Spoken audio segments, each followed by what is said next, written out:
If you ask anyone to picture Japan, they usually see the exact same thing.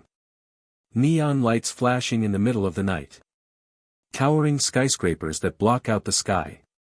Giant electronic billboards, and trains packed so tightly that conductors literally have to push people inside just to close the doors. It is a beautiful world. It is hyperfuturistic. But it is also completely exhausting. Right now, it feels like the modern world is facing a bit of a breaking point. We are more connected than ever through our screens, yet we feel incredibly burnt out. Our phones never stop buzzing with notifications, our cities never actually sleep, and we are constantly rushing to the next big thing without ever stopping to look around. But what happens when you decide to step away from the crowd? If you get on a local, single-car train, skip the famous high-speed bullet routes, and just travel a few hours outside of Tokyo, something incredible happens. The noise starts to fade away. The massive concrete skyscrapers slowly disappear, replaced by rolling green hills. And you suddenly find yourself in a world that feels like a collective, deep breath. This is quiet Japan. It is the countryside. The hidden valleys, the winding ancient roads, and the old wooden villages that the modern world completely forgot to change. For decades, the story was always the same. Everyone wanted to move away to the megacities for work and excitement. The countryside was seen as too old, too quiet, and left behind. But today, a fascinating shift is happening. Travelers from all over the world, and even young Japanese professionals who are completely tired of the toxic corporate grind, are actively escaping the neon lights. They aren't just looking for a temporary vacation. They are looking for stability. They are searching for a meaningful way to live, a lifestyle that values internal peace over speed, and deep community over endless competition. Over the next 15 minutes, we are going to leave the crowded tourist spots completely behind. We are going deep into the heart of rural Japan to understand its secrets, its ancient way of living in perfect harmony with nature, and why the ultimate modern luxury in today's world might just be learning how to slow down. To truly understand the peace that lives in rural Japan, you have to look past the beautiful scenery. You have to understand a single word. A word that doesn't just describe a place, but a way of feeling. That word is Satoyama. In Japanese, it is written with two simple characters. Sato, which means village, and Yama, which means mountain. But to the people who live here, Satoyama is the gentle space where human life and the wild forest touch. It is a boundary of respect. It is a place where humans do not try to conquer the earth, but instead, learn to walk softly upon it. In the modern world, we have become so obsessed with control. We build higher, we move faster, and we concrete over our problems. We live behind glowing screens, constantly rushing, constantly competing, until we forget what the earth actually feels like beneath our feet. We call it progress. But inside, so many of us just feel empty. Alive, but disconnected. But the moment you step into a Satoyama valley, that heavy weight in your chest begins to lift. Here, life is not measured by deadlines, but by heartbeats. Look closely at the landscape. The ancient rice paddies are not perfectly straight lines carved by heavy machinery. They curve and bend, following the natural shape of the mountain, like wrinkles on an old face. In the spring, these terraced fields fill with fresh mountain water. For a few quiet weeks, the hillsides turn into giant mirrors, holding the reflection of the clouds, the sky, and the stars. It is as if the earth is looking back at heaven. In the summer, those mirrors turn into a sea of bright green grass, swaying to a song only the wind knows. There is a deep, quiet sadness in these valleys, too.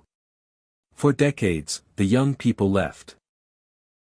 They packed their bags and ran to the bright lights of Tokyo, chasing a dream of wealth, leaving the fields to grow quiet, and leaving the old wooden houses to face the winter alone. But the elders stayed. With weathered hands and tired backs, they kept the traditions alive. Every stone wall you see was stacked by hand, one, by grandfathers who knew they might be the last to do it. Every small stream of water was guided gently through the mud using old wooden gates. They didn't do it for money. They did it because they loved the land. They did it because they knew that some things are too beautiful to let die. And now, something beautiful is happening. The children of the city are starting to come home. Young professionals, broken and burnt out by the relentless corporate grind, are arriving in these valleys.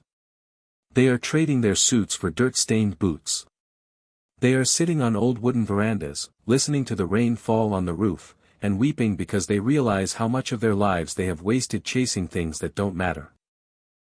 When you watch the fog roll over the mountains in the morning, or when you smell the smoke of burning wood from a neighbor's chimney, you realize a profound truth. Nature never rushes, yet nothing is ever left unfinished. The Satoyama mindset isn't just an outdated memory from a history book. It is a gentle reminder of what we lost along the way. And it proves that sometimes, the only way to move forward in life, is to take a step back. If you travel deeper into the mountain valleys, past the winding rivers and the endless walls of pine trees, you will eventually find them. The hidden sanctuaries. Isolated clusters of homes that look less like a modern country and more like a watercolor painting from a different century. These are places like Kayabuki no Sato, tucked away in the misty hills of Miyama, or the ancient, forgotten settlements scattered across the northern valleys of Tohoku. When you look at these villages, your eyes are immediately drawn to their roofs. They are massive, steep structures made entirely of thatched straw and reeds, some of them more than 2 feet thick. They look heavy, almost organic, like giant mushrooms growing naturally out of the forest floor. In a world where we build everything out of cold steel, flat concrete, and cheap plastic, these houses feel alive. They are made entirely from the earth. Built with local timber, tied together with vines, and insulated with dried grass. But there is a beautiful, almost heartbreaking secret hidden inside these giant roofs. They cannot survive on their own. Over time, the rain, the heavy winter snow, and the wind cause the straw to rot and decay. Every few decades, the entire roof must be completely replaced. And in rural Japan, a single family cannot replace a roof alone. It takes a whole village. This is driven by an ancient cultural practice known as yui. It is a system of mutual aid, a silent promise between neighbors that has existed for hundreds of years. When a house loses its roof, the entire community stops working. Elders, young adults, and neighbors from miles away gather together. They climb up massive bamboo ladders, standing shoulder to shoulder on the steep slopes, passing bundles of straw from hand to hand under the cold morning sun. No one gets paid. No one asks for a receipt. They do it because they know that tomorrow, it might be their house that needs saving. To sit inside one of these homes on a rainy afternoon is an experience that changes you. There are no television screens buzzing in the background, no sirens blaring from the streets. Instead, you hear the heavy, rhythmic patter of rain dropping onto the thick straw. You hear the soft crackle of a fire burning in the irori, the traditional open hearth cut directly into the wooden floor. The air smells of sweet cedar wood, charcoal smoke, and damp earth. As the smoke slowly rises toward the rafters, staining the ancient wood a deep, polished black, you begin to understand why people are drawn here. We live in an era where we have thousands of digital friends, yet we have never felt more isolated. We live in crowded apartment buildings where we don't even know the names of the people sleeping on the other side of our walls. We are surrounded by humans, but we are starving for real connection. But in these forgotten villages, the walls are thin, the doors are never locked, and the survival of your home literally depends on the love of your neighbor. As you watch the mist slowly roll down from the mountains, swallowing the thatched roofs in a blanket of white, you realize that these places are not just historical artifacts. They are living proofs of a different way to exist. They show us that true security doesn't come from a high bank account or a locked security door. True stability comes from the hands of the people around you. For a long time, the world believed that the story of rural Japan was coming to an end. We saw statistics of aging populations, empty schools, and quiet streets. It felt as though these valleys were fading away, destined to become nothing more than beautiful, lonely ghosts of the past. But history has a strange way of turning around just when we think it's over. Today, a quiet revolution is taking place in the foothills. The very same youth who once packed their bags for Tokyo are starting to look back. Young professionals, digital nomads, and creatives who spent years breathing the stale air of high-rise offices are packing up their lives and making the long journey back to the countryside. They call it the Great Return. These young people are not coming here to retire, they are coming here to rebuild. They are buying centuries-old wooden homes, breathing new life into the ancient timber, and turning them into minimalist workspaces, organic cafes, and small community hubs.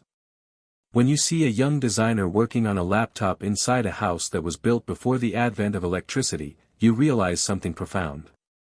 This isn't about rejecting the modern world. It is about choosing what to take with us into the future. It is about realizing that we can have fast internet, but we don't need a fast life. They are trading the toxic pressure of endless overtime for the rewarding tiredness of working the soil. They are learning the names of their neighbors, sitting together on old wooden steps, and sharing the simple joy of drinking tea while watching the sunset over the rice fields. In these small, forgotten spaces, the generations are finally meeting again.